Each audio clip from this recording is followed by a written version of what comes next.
I'm good. I'm busy as always, making a lot of music, fortunately traveling a lot, and I'm always deep into that what I love so much, the music. In 1992, you started playing in the European rave scene and became an important DJ in electronic underground music. And how was this scene at this time, and how do you think that it evolved in? I started DJing even 10 years before I started DJing in 82. I started playing only house electronic music, and that was in 92 that I just didn't want to play like commercial clubs anymore, which I did in the 1980s already. And the electronic music was at the very beginning there. It has obviously nothing to do with the electronic scene of today because there was no scene. We were creating this. We were a subculture. Nowadays, like with the music business, people consume. They rather film even when the artist is in front of them. They don't pay attention for the art anymore, and then it's also difficult to identify art nowadays. In my frank opinion, there's a lot of like, call it what you want, performers, clowns on stage that are funny to look at, but this has nothing to do with music, in my opinion. This has nothing to do with, like, the artistical approach of music, being experimental, finding out new sounds, making people excited about music and so on. We were we didn't even think about being famous. For us, we were recognized for that what we were doing. 100% quality. It was about the music, and it was never about like really how you perform, anything like that. I don't want to say everything is shit, but it's like the also the listeners, the people that go to concerts, into clubs and so on, they have changed also how they consume music. A lot, a lot. The appreciation for quality is by far not as big as it used to be back in the days. Back in the days, years ago, when everything was not just like a big like business, the appreciation was different from the people. Even in the very early 80s, I was already impressed from Italian DJs.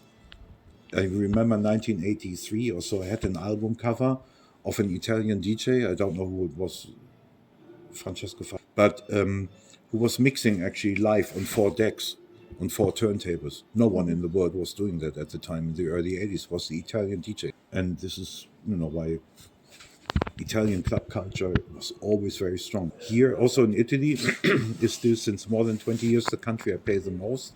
Every year I do the most gigs, and even more as in Germany. I know the country, I know the club scene of the last 25 years very well. I played every event, I played every major club in Italy. And a lot has changed. A lot has changed. Sleeping since a few years. I mean it.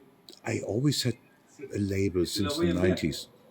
I had a label also with some partners in England called 420 Recordings in the early 2000s. But I stopped my part in 2006-7, and then like 2009 also I was starting Rockets and Ponies.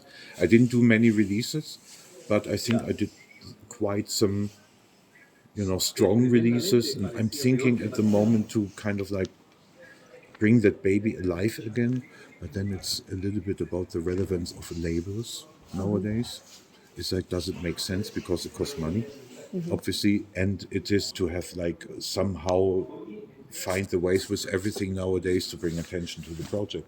I don't know if I have enough to do with my Timo shit really, and with the new stuff I'm doing. And frankly, I do hear a lot of music, but there's not much that impresses me that I would consider to release that myself. I had some artists where I was really interested, but they signed to someone else. We will see. So. You will see. Yeah.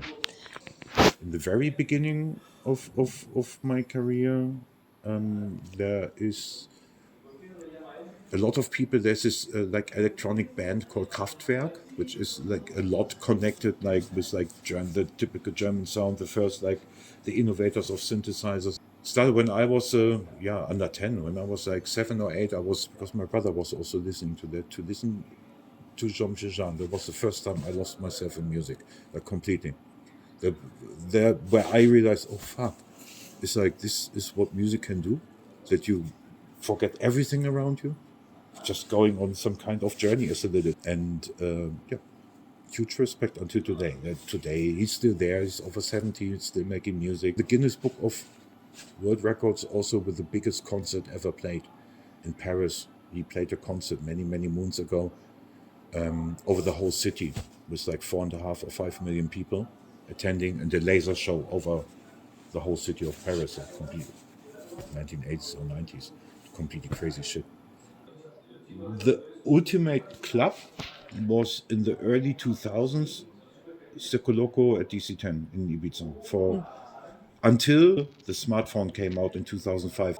That changed everything because from that point on, everyone had to come. Not everyone, but more people were filmed. There was no better place than this club for the reason Secoloco crazy. Everyone was just enjoying themselves in like the perfect environment with like an international crowd of people and a super unique sound. And the residents, most of them became superstars, are still superstars today. Just Rockstar, Lokodai, Martinez Brothers, even the kind of music boys were there for years as residents. And it doesn't, for me, since many years, it doesn't have this anymore, like the being like the most innovative place. But at this year's, I would say, yeah, pretty much that. I was just posting on my profile a few days ago, 3 days ago. So I was posting a flyer from 2001 when I was playing also like a 6.5 hour set at Twilo in New York. Twilo in New York. Again, it's like if you find anything interesting, please look it up. Twilo in New York is until today. New York was always a super special clubbing city. Incredible, really so fucking cool. And then Twilo was the peak of. I was resident there even for 1.5 years, with like Deep Dish together. Was very interesting times, and the club was insane.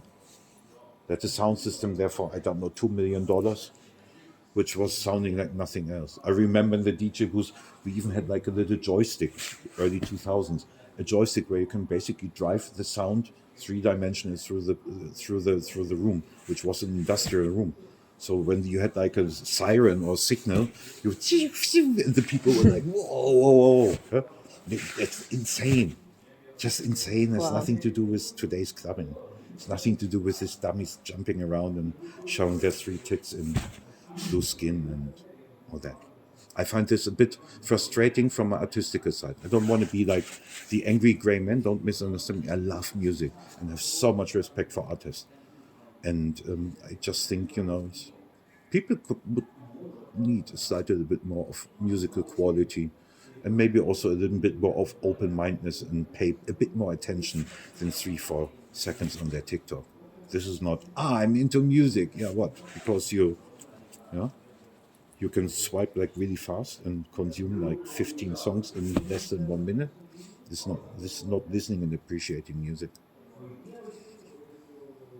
It's a very complex thing. As I say, I can talk for hours. It's my job. I do this every day. I coach people with my points of view and with my way of motivation. And But it's visible that you love this and you do because you love it's, this. hey, life is so easy. When I started my career, as maybe last example, I wanted to play in England. What I said before, Italy, the club culture, England, the club music in the late 80s, early 90s. Then this was the two key for me, the two key countries. I wanted to play in England, but there was no internet. Today, well, you want the top 50 clubs in England, was an advisor, less than 2 minutes, and you have a list. There, you didn't have internet to look at. Where do you get the information from? From your vinyl.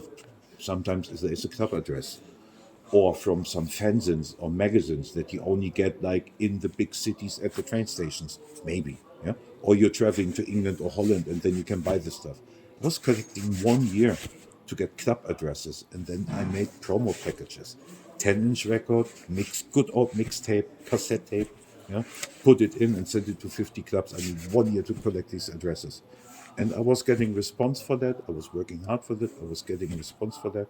And then eventually I was getting my first gigs in England. And then my German friend said, how did you get gigs in England? I said, I worked for that. I wanted that, and what I want, I do. And I did this my whole fucking career.